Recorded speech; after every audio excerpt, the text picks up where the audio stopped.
It's a particular and very personal pleasure for me to introduce our speaker today, Graydon Parrish, the adorable Graydon Parrish. Both and I always have said that about Graydon. I've met him nearly 15 years ago, 12 years ago, and he was so beautiful and lovely then, and he still is. And he's both an expert on 19th century French academic art, and he's also a gifted painter in his own right.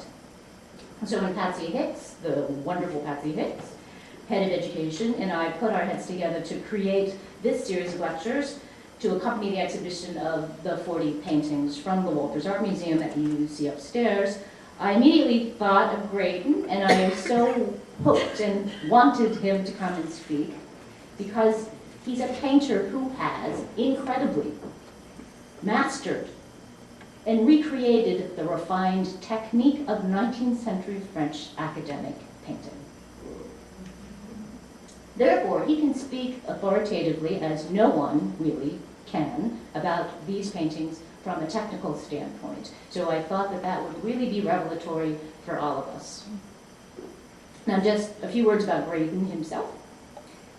We met about 12 years ago, I guess it was about 12 years ago, and I was an assistant curator at the Dallas Museum of Art at that point, and Graydon had graduated from Amherst College, summa cum laude. He got a BA there. He then got his MFA at the New York Academy of Art, and he also studied in the atelier of noted painter Michael Aviano from 1988 to 1998, as well as in the Richard Black Atelier in Minneapolis. Graydon has also worked very closely with another famed art historian named Gerald Ackerman, who is the one responsible for the catalogue raisonné of the work of Jean-Léon Gérôme, the 19th century French academic artist. He also contributed to Professor Ackerman's book on Charles Barre's drawing course, and he's also been a contributor to the forthcoming catalogue raisonné of the art of William Bouguereau, who we spoke about last week. Graydon's art is actually represented in important museums such as the New Britain Museum of American Art, the Mead Art Museum, and he is collected by very important private collectors throughout the United States and Europe. So please join me in welcoming Graydon Parrish.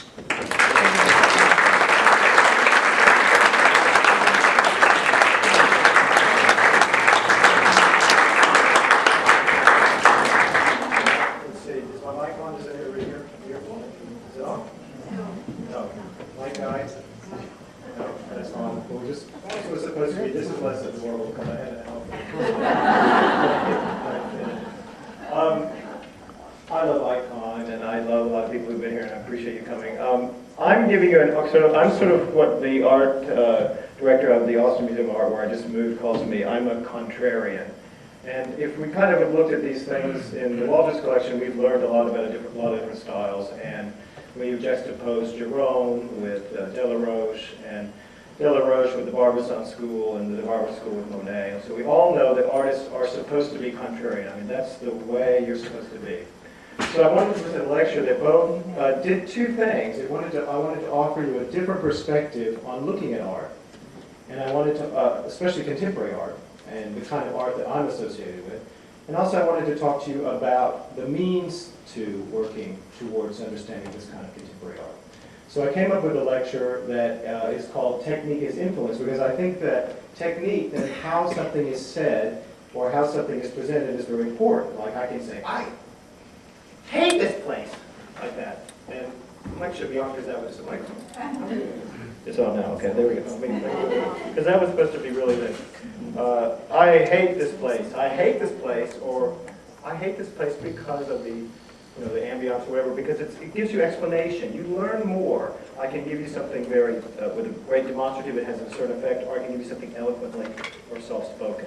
And so when we look at painting and painter's craft, we need to think about painting as a language. Language is very important. How something is presented, whether it's smooth or thick, or rough-hewn, or quickly done, or laboriously made. And we see the problem with art right now is that things are loaded terms. So we really need to just, for a moment here, I don't know if you agree with me or not, I want you just to suspend disbelief, kind of access a critical mind, withhold judgment, and just consider that technique has influence. And it's kind of hard today because we read a lot about art and we know, people tell us what we're supposed to like, and that might not be a good thing. So just hold back, relax, and I hope that you enjoy this presentation. At the end, we'll have questions, and then you might not think I'm adorable after the lecture, but if you do say then please say. So let's see if we can do this next. Okay, this was very interesting. This is a wonderful Daumier, the Republique du Salon, and these are all these wonderful people, and this was really fashionable. This was not retro fashion at the time, with top hats.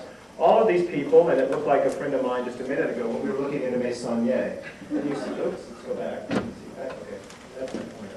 You see, they're all looking and looking and looking and looking, and the Meissonier somewhere cannot be seen, obviously, because they're so enamored with looking at the detail.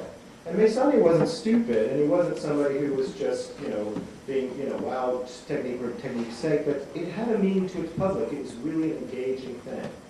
But you have to contrast that to this statement from a critic, and this is from Jerry Saltz, and he's kind of my nemesis in the art world. I've never met him. He's a really nice guy. He's got like pictures with Bill Clinton, and he's got like 2,000 people on his Facebook page, and which is more than I have. So I think maybe 5,000 now. But everybody's friends with Jerry Saltz. But this was a quote that I read, and he says, "Rockets from rocks." He says, "All great contemporary artists, schooled or not, are essentially self-taught and are de-skilling like crazy. I don't look for skill in art. Skill has nothing to do with technical proficiency. I'm interested in people who rethink skill, who redefine or reimagine it, and engineers say who builds rockets from rocks." And that was his thing. He wanted somebody who took rockets, and I mean, I know what he's saying. I think, he was really looking for somebody who's creative. But what Mr. Saltz is presenting right now is hidden in there as a false dichotomy.